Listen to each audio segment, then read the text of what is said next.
What's going on, people? Tony here with Benji, and this is Football Fan TV, and we are back again. Mine is in some African setting, and I'm seeing some good lighting there as well, man.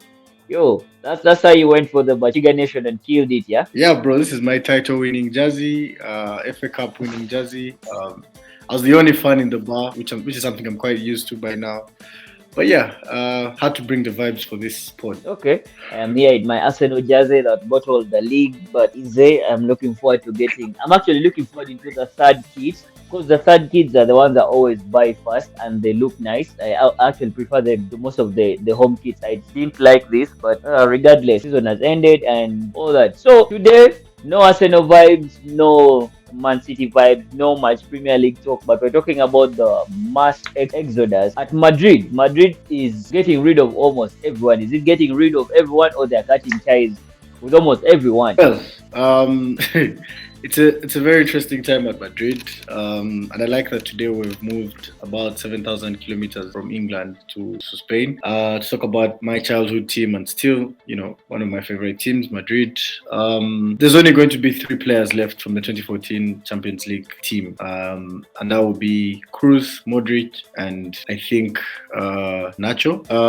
How about Nacho? Carvajal? Yeah, Nacho. Oh, Carvajal. Yeah, Carvajal. Sorry, Carvajal. I'd forgotten the guy. But it's one of those periods in time when you realize that okay, we've been a part of history, and these are things we'll tell our kids about later in life, and we'll be proud that we're able to live through this generation of Madrid. I think it's the right time, given the manner that we dispatched them in the Champions League. It was time to refresh something.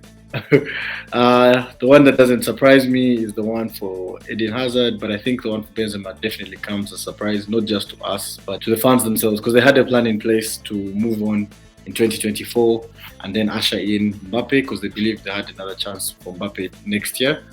But I don't think you can look at 300 million pounds and be like, nah. Yeah, as a 35-year-old who has won it like I 5 would really Champions go League. for it. Bro, 5 Champions Leagues, 4 La Ligas, second top scorer of all time, 2 Golden Boots, so many Copa del Rey's and whatever, FIFA World Cup, Club World Cups. You missed And out also on one Ballon d'Or, summit all. Exactly, one Ballon d'Or. You missed out on the World Cup medal because you were suspended, but he has done everything he can at the club, and he's a legend. Madrid is not the kind of team that will put up a statue for non-Spanish players, but for us, we'll always remember him. I'm sure multiple fans will remember him. We'll never forget 2009 when they signed him and Ronaldo in the same window, and they went on to be the top 2 guys of all time. So yeah, it's a shocker, but I think it's the right move. The Saudi League is slowly taking over from the likes of China, and don't you think it's also going to take over Liga, Uber Eats? Because they're taking players that are going to bring them a lot of viewers. Definitely, I think it's a good thing. In some aspects of football, I think, man, as an athlete who has worked all your life to achieve a certain level of success, balling out with a huge paycheck at the end of your career is ideal. When you look at basketball and American sports in general, these guys have massive contracts, like bigger than soccer players. Yeah, a basketballer is they have supermax deals. Like Steph Curry is guaranteed to get about 400 mil in by the time his contract at the Warriors is done. People like LeBron James will go on to be billionaires in a few years' time.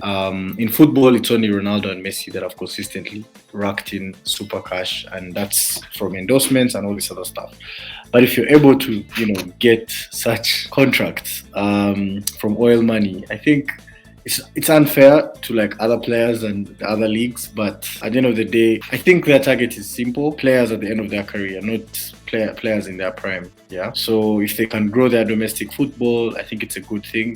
So that we don't have just European teams and South American teams, the traditional heavyweights ruling the world forever and ever. I mean, if we see a national team of Saudi Arabia in the future doing what they tried to do at this previous World Cup, which was really inspiring, I think it's a good thing. So Yeah, so Benzema had his last dance at the Santiago Bernabeu on Sunday, scoring his 354th goal and with 165 assists for Real Madrid now leaves as the most decorated ever player for Real Madrid. So those numbers speak for themselves, and also the fact that he is going as the most decorated player for Madrid. Means like his career has been successful and he can Yeah, move on into the next chapter of life. 300 mils for 2 seasons, that's a lot of money. Go get that money. And it looks like yeah. he's not the only one who is going to be leaving. Asensio, he's going to be joining PSG, very close to be announced as a free agent. And he's just 27. I think also he needs to try a new chapter in his life after he has won Champions League at Madrid. He has won La Liga, Club World Cup, Copa del Rey.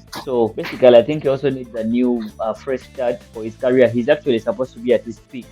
Only that at Madrid he has not been a regular starter lately, and I think it's one of the reasons that's why he's leaving the banner. I think for Asensio, again, a move in the right direction. He played 51 games this season. He was lucky to get more playing time than he has been getting. He didn't suffer from injuries like he is having, and he had some pretty big goals. Like he's kind of like Dimitri Payet, who had that one move. Actually, Felipe Coutinho, who had that one color that he always scored for Liverpool. So Asensio comes off from his left foot and shoots those unstoppable shots of his, and he has had like multiple of those this season. So I'm glad he has gotten to move on after playing consistently. So even though Madrid is not going to get any money from him moving on, I think it's a good thing for the player and for the club. Ancelotti gave him more game time, like I already mentioned.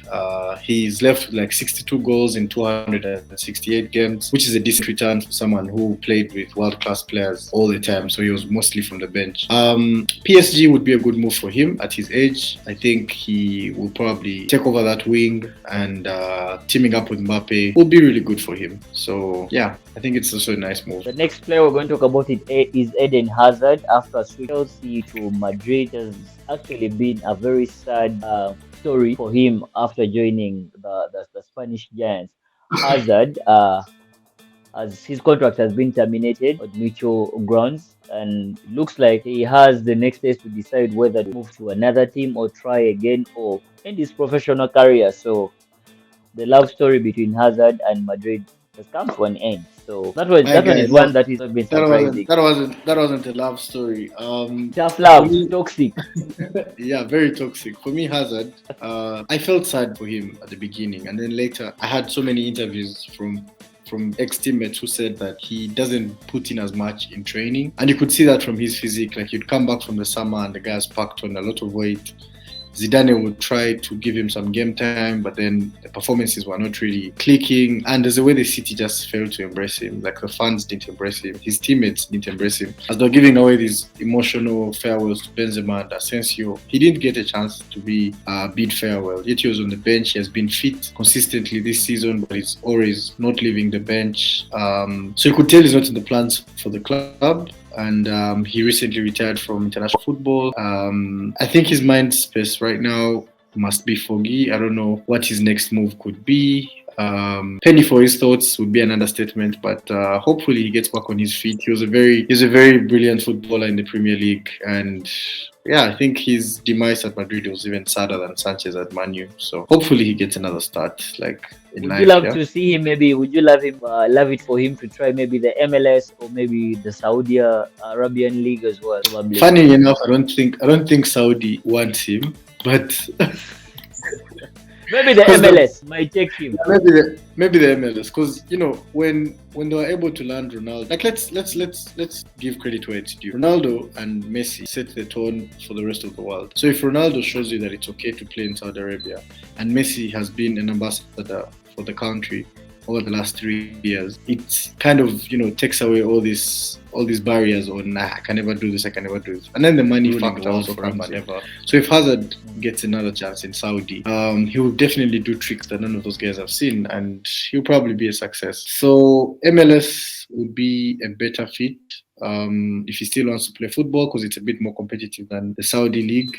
The US is also trying really hard to improve their homegrown football, so they have like a talented young team there. But yeah, I think it's about time. Just like Gareth Bale. Gareth Bale's departure from Madrid delayed, and yeah, same thing with Hazard. I think it's good they're cleaning up their closet now. Yeah, still talking about the cleaning up.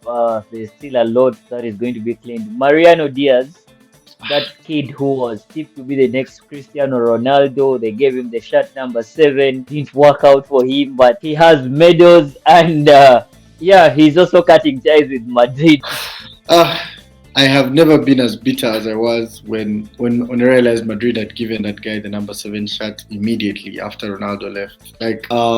But the send off that Ronaldo had after winning the Champions League the way they did, 3 Champions Leagues in a row, like he left at the peak of his Real Madrid dominance. Him and Zidane left at the same time in a very good way, and the team went on to give out the shot immediately like that. And yet they even got some money from him moving. So for me, I was disappointed in the Madrid organization for doing that to their biggest legend. Like, yes, Benzema has the most trophies, but he is their top scorer with more goals than appearances. That is shit you don't find anywhere. You understand? Like 457 goals in about 434 appearances.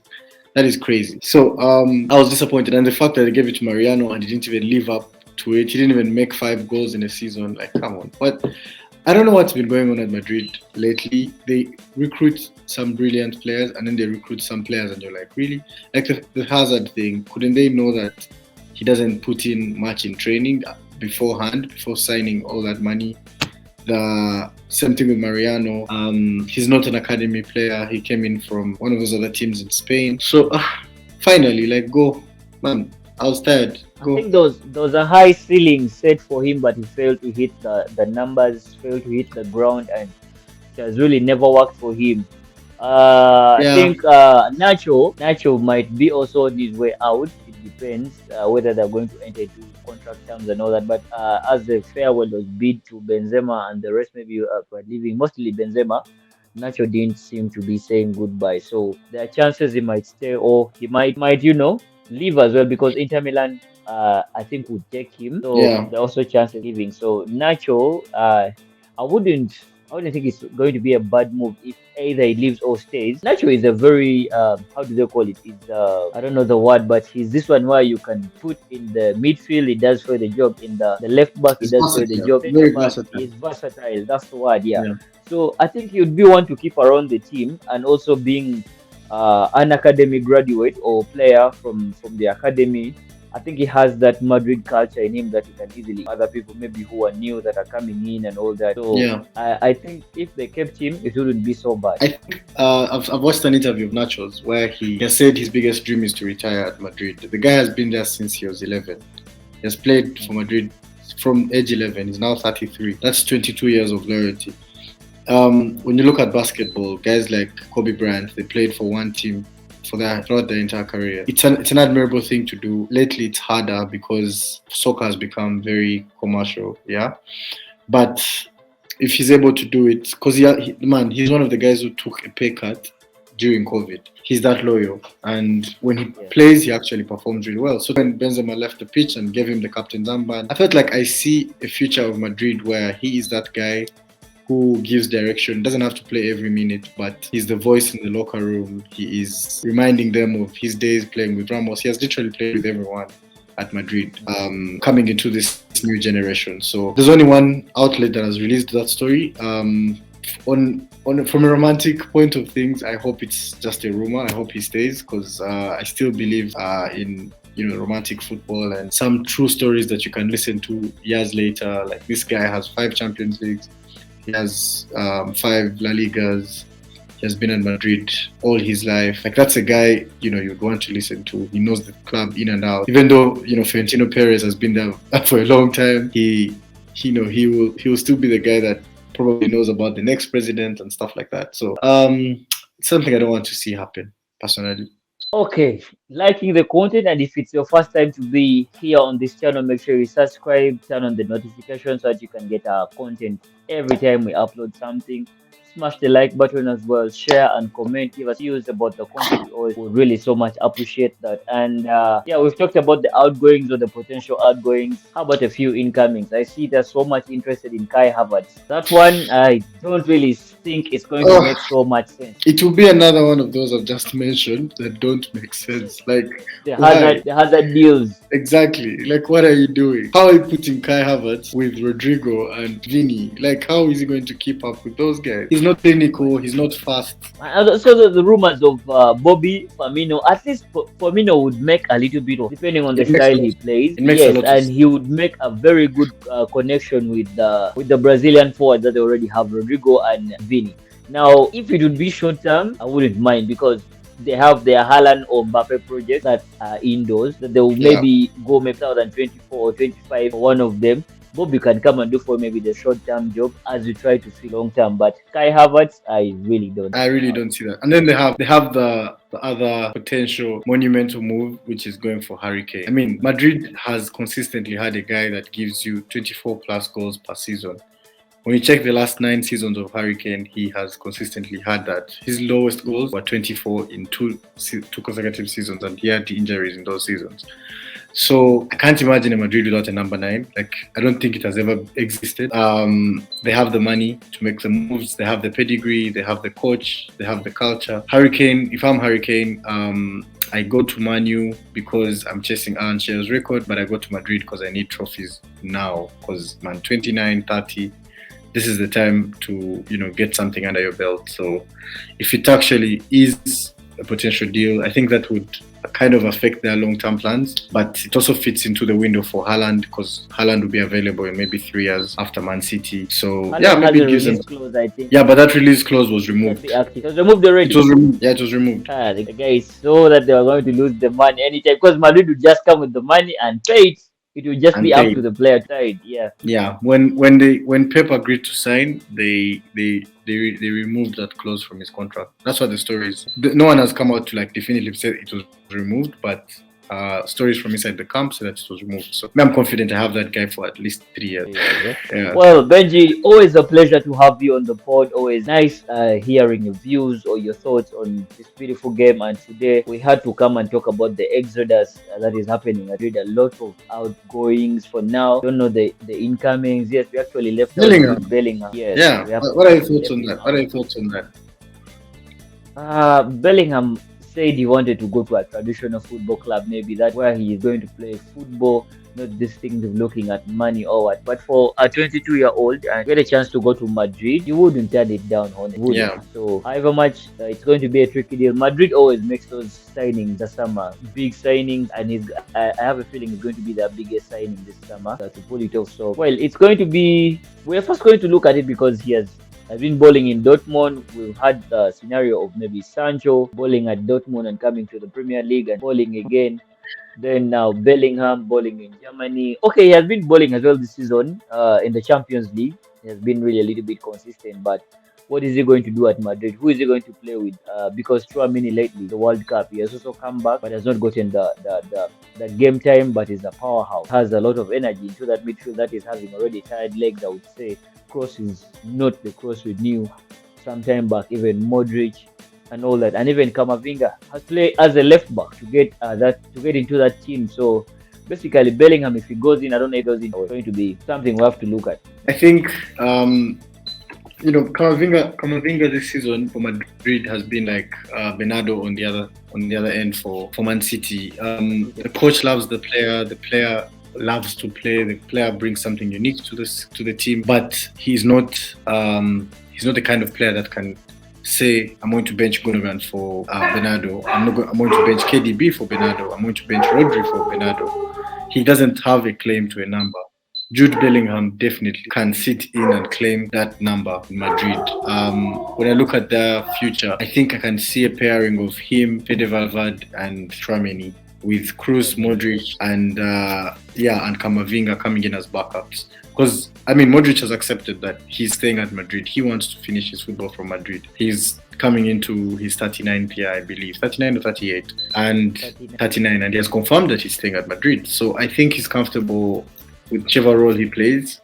He has too much class for him to be consistently on the bench. But these guys can learn a lot from him. So I think Jude Bellingham fits into that team ASAP. Just like when Rodrigo came in, he had to first battle with Bale and then Asensio, but eventually he won his number. So they're building a young squad. Bellingham will fit in. I think his best move could have been Liverpool, but I welcome him to Madrid with open arms. I think he's another one of those British players that you can count on in terms of fitness, in terms of performances. Him and Harry Kane are, for me, and Phil Foden are, for me, one of the few English players that will go the long mile in terms of records and success. Yeah. I think he has good leadership skills in him. That's Yeah. one trade I was basically would also bring something different to the team there. So Madrid's deals are always fast, no dragging long. The money they've Yeah. asked for, go paid, they get their man, and that's it. That's it. Yeah, so we're just like that's it. We're ending it here for now. Thank you so much for liking the content, and Benji,